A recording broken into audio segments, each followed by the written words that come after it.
और अब जरा मोदी सरकार का जंगी जुनून आपको बताते हैं। भारत के इस खतरनाक हथियार का नाम है गौरव, जो लॉन्ग रेंज गाइड बम है। डीआरडीओ ने गौरव का सफल परीक्षण किया है। इसे जल्द ही भारतीय वायुसेना में शामिल किया जाएगा। लेकिन इसकी दस्तक से पाकिस्तान क्यों परेशान है? तो कामयाबी तो भारत की है, लेकिन सवाल ये भी पैदा होता है कि आफ्टर ऑल भारत चाहता क्या है। टेस्ट के दौरान 1000 किलो के इस बम ने 100 किलोमीटर की दूरी तय कर लक्ष्य को भेद डाला। तो ये बड़ा एक टेक्नोलॉजी है जो कुछ ही ममालिक के पास है, जिसमें P5 कंट्रीज़ हैं, चाइना, रशिया, फ्रांस, यूके और यूएस। और अब भारत ने भी ये टेस्ट करके एक लिहाज से इस टेक्नोलॉजी पे अबूर हासिल कर लिया है, तो उसकी बहुत बड़ी कामयाबी है। लेकिन आज इंडिया उन ममालिक की लिस्ट में शामिल हो चुका है।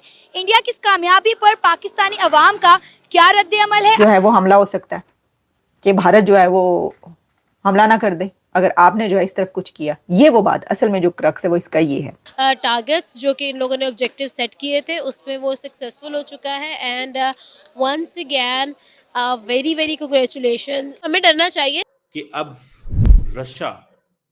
रशिया जो है वो मेड इन इंडिया बूट इस्तेमाल करता है। वो बूट जो बिहार के अंदर बनाए जाते हैं उनको इस्तेमाल कर रहा है। आप भी जानते हैं, हमारे बॉर्डर्स की सिचुएशन भी जानते हैं, मसाइल क्या है। क्या पाकिस्तान दिफाई बजट पर कट अफोर्ड कर सकता है इस वक्त? वो सिर्फ जो है वो it is just making its bone strong. जय हिंद दोस्तों, a very warm welcome to Hindustan special channel. Bharat ने एक ऐसा बॉम्ब तैयार किया है जिसके चर्चे दूर दूर तक हो रहे हैं। पाकिस्तान में भी इस बॉम्ब के चर्चे हैं। कई मीलों तक तबाही मचाने वाले इस बॉम्ब का नाम गौरव रखा गया है। यह लंबी दूरी तक मार करने में सक्षम है। इस बम को फाइटर जेट से लॉन्च किया जा सकता है। ये बम ग्लाइड करने में सक्षम है, इसलिए इसे long range glide bomb LRGB के नाम से भी जाना जा रहा है। इस बम का हाल ही में ट्रायल हुआ है। इसे Su-30 फाइटर जेट से लॉन्च किया गया था। ग्लाइड बम एक ऐसा हथियार है जो बिना किसी इंजन के ही हवा में लंबी दूरी तक ग्लाइड कर सकता है। इसे सामान्य तौर पर ऊंचाई 30 से 40 हजार फीट से फाइटर जेट द्वारा छोड़ा जाता है, जिसके बाद यह नेविगेशन सिस्टम की मदद से टारगेट को अचीव कर सकता है। एयरक्राफ्ट से छोड़ने के बाद इसके विंग खुलते हैं और हवा में ग्लाइड की तरह उड़ते हुए निशाना बनाते हैं। यह 1000 किलो वजन का ग्लाइड बम है। इस बम की खास बात यह है कि यह 100 किलोमीटर तक ग्लाइड करने में सक्षम है। थोड़ा सा डरना हमें चाहिए, लेकिन खैर India is not that bad कि वो हम पर जो है चला दे मिसाइल। वो सिर्फ जो है वो it is just making its bone strong as for I think. तो यस, इंडिया जो है वो अचीव करता जा रहा है। हम बस सुनते जा रहे हैं और अप्रिशिएट करते जा रहे हैं। अच्छा आमना, हम देख रहे हैं इंडिया अपने डिफेंस सेक्टर पर बहुत ज़्यादा काम कर रहा है। आए दिन इंडिया के डिफेंस सेक्टर से कोई ना कोई खबर निकल कर सामने आती है कि इंडिया कभी ब्राह्मोस मिसाइल रशिया के साथ मिलकर बना रहा है। अग्नि 5 की हम बात करें तो देखें तो जिस तरह से बहरी जंगे बेड़े जो है इंडिया तैयार कर रहा है, क्या कहना चाहेंगे? इंडिया की तो किसी मुल्क के साथ ऐसा सच कोई दुश्मनी भी नहीं है सिवाय चाइना और पाकिस्तान के। बाकी तो सारे इंडिया के दोस्त हैं। नहीं, आपने बिल्कुल ठीक कहा कि चाइना और इंडिया का थोड़ा सा डरना चाहिए, क्योंकि इंडिया जिस तरह अपने डिफेंस सेक्टर पर काम कर रहा है। क्या वजह है इंडिया को इतना ज़्यादा खतरा लाहक है? खतरे की बात नहीं है। इंडिया जो है, मैंने आपको पहले ही बताया, अपनी बोन स्ट्रॉन्ग कर रहा है। और बोन स्ट्रॉन्ग करने का मतलब ये नहीं होता कि आपने वाकई में किसी से लड़ना है, बट आपने अगले बंदे को बताना है कि भाई अगर हमसे लड़ना है तो सोच के लड़ना है। अच्छा, तो ये चीज़ है मेरे ख्याल में। बेसिकली जो इंडिया अपने डिफेंस सिस्टम पर इस तरह से काम करता है या फिर अपने आप को इस तरह से डिफेंस पे स्ट्रॉन्ग करता है, वो इस वजह से करता है कि जो इंडिया से पंगा ले वो सोच समझ के ले। ये चीज़ है। फिर तो न्यूक्लियर पावर तो पाकिस्तान के पास भी है। हाँ, न्यूक्लियर पावर पाकिस्तान के पास है, बट अनफॉर्चुनेटली पाकिस्तान के पास ऐसी बहुत सारी चीज़ें थी जिसमें पाकिस्तान अपने स्टैंड को जस्टिफाई नहीं कर सका। जिसके अंदर एक चीज़ आपकी बिल्कुल दुरुस्त है कि न्यूक्लियर पावर है। उसके अलावा PIA में एक टाइम था कि हम लोग बहुत खुद कफील और बहुत ज़्यादा एक्सेल करते थे अपने एयरवेज़ में, एविएशन में। लेकिन अब आप खुद जानती है कि PIA का हाल इतना खस्ता है कि तरस खा जाते हैं लोग।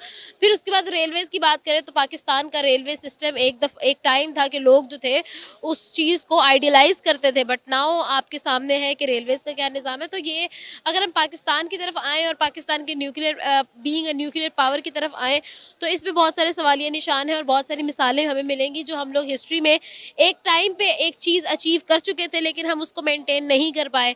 और हमारी अपनी जो है वो नेग्लिजेंसीज जो है वो हमें जो है शर्मिंदा करती हैं, हर दफ़ा करती हैं। लेकिन when it comes to India, India has never failed to improve. अच्छा, आप क्या कहेंगे अगर हम अपने पाकिस्तान के डिफेंस सेक्टर की बात करें तो हमने हमेशा हर चीज़ के लिए चाइना की तरफ देखा है। हम अपना कोई इवन के बात करें तो सैटेलाइट भी चाइना के बगैर आज तक लॉन्च नहीं कर पाए।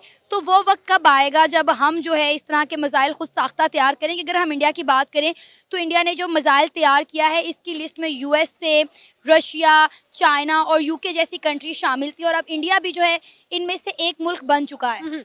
अच्छा, व्हेन इट कम्स टू आपने जिस तरह से बात की है कि हम लोग इंडिया की बात करते हैं और इंडिया जो है जिस तरह से अपने मिसाइल्स पर काम कर रहा है, जिस तरह से अपनी सारी चीज़ों पर काम कर रहा है, आप अभी यहाँ पर खड़ी है, I can tell you ma'am के देखें, India is never going to lay down. ठीक है, हमने उनकी 10 साला अनथक मेहनत देखी है। ठीक है, और अनथक मेहनत का नतीजा ये है कि इंडिया को अब कोई आंखें दिखा नहीं सकता, फिर वो चाहे अमेरिका हो, चाहे चाइना हो, फिर या चाहे जो भी हो। पाकिस्तान को तो अब हम नाम लेना या फिर पाकिस्तान के साथ हम कंपैरिजन करना हमने भी छोड़ दिया है। हम लोगों को क्योंकि चीज़ों का नो-हाउ हो चुका है, लोग भी कंपैरिजन अब पाकिस्तान के साथ नहीं करते। पाकिस्तान के लोगों को भी अब पता चल चुका है काफ़ी हद तक कि India has gone a far way और अब हमारा कंपैरिजन नहीं बनता। But when it comes to India, तो इंडिया जो है वो अपनी एक ऐसी इमेज क्रिएट कर चुका है कि ना यूएसए ना ही कोई और कंट्री इंडिया की तरफ आंखें उठा सकती है। कि ऐसा हो सकता है या ऐसा होने जा रहा है, वो तो बात की जा रही ना। अफगानिस्तान के अंदर कुछ ना कुछ जो है वो होने जा रहा है। एक तरफ तो देखें, सिर्फ अफगानिस्तान ही नहीं, ईरान के अंदर भी कुछ ना कुछ होने जा रहा है। दुनिया के हालात जो हैं वो तो बदलने जा रहे हैं, वो तो सभी को पता है, लेकिन उसके अंदर ईरान भी है और ईरान का तख्ता भी हो सकता है बहुत जल्दी उल्टा जाए। अमेरिका ईरान का जो है वो तख्ता पलट करेगा ही करेगा। मतलब ऑब्वियसली यहाँ पर जो सेंटिमेंट्स जो ईरान है उसके हवाले से जो पाए जाते हैं, और प्रेसिडेंट ट्रंप ने अभी आपको पता है कि जो ये कहा है कि कितनी मोहलत दी है, 1 महीने का, या वो ऐसी कोई बात की है उन्होंने। तो ईरान के साथ वो जो जौहरी उनका प्रोग्राम है उसके बाद डील करने की, या ये कि इतना टाइम हम आपको दे रहे हैं, ये दोनों तो ऐसी सिचुएशन में जो है वो बॉर्डर अगर 2 तरफ का गर्म होता है तो उसको कैसे संभालेगा पाकिस्तान, ये वो बात कर रहे हैं। तो मैंने कहा जी ये बड़ा ही एक अहम गुफ्तगू है, हम आपके लिए जो है ये ज़रूर पेश करते हैं ताकि इसके ऊपर बात की जाए। एक आने वाले दिन जो नज़र आ रहे हैं, जो फ्यूचर है उसके ऊपर वो बात कर रहे हैं। उनका कि इस ऐसे वक्त के लिए नवाज शरीफ जैसा एक बंदा जो है उसको संभाल कर रखना चाहिए। इसकी वजह यह है कि नवाज शरीफ पहले भी इंडिया के साथ अच्छे रिलेशन चाहते थे और उन्हीं की ग्रैंड डॉटर की शादी पर आए थे ना मोदी साहब, तो वो उस वक्त भी ये चाहते थे। उसके बाद जब कारगिल हुई तो उस वक्त भी उनका जो बयानिया सामने आया, आपने देखा, अभी तक वीडियोस वो चल रही हैं। और हमेशा से कहा जाता है कि अगर दोनों कंट्रीज़ के बीच अच्छे रिलेशंस होते हैं तो वो उन्हीं की गवर्नमेंट जब होती है तो ही होते हैं। तो कह रहे हैं कि क्या वो इस वजह से इस मीटिंग में शरीक नहीं हुए? तो उन्होंने कहा ये तो मुझे नहीं पता, उनसे मेरी बातचीत नहीं हुई, लेकिन वो उसमें शामिल नहीं हुए तो हो सकता है आगे चलकर आपको ज़रूरत पड़ जाए। हाँ जी, तो कभी भी किसी की ज़रूरत भी पड़ सकती है।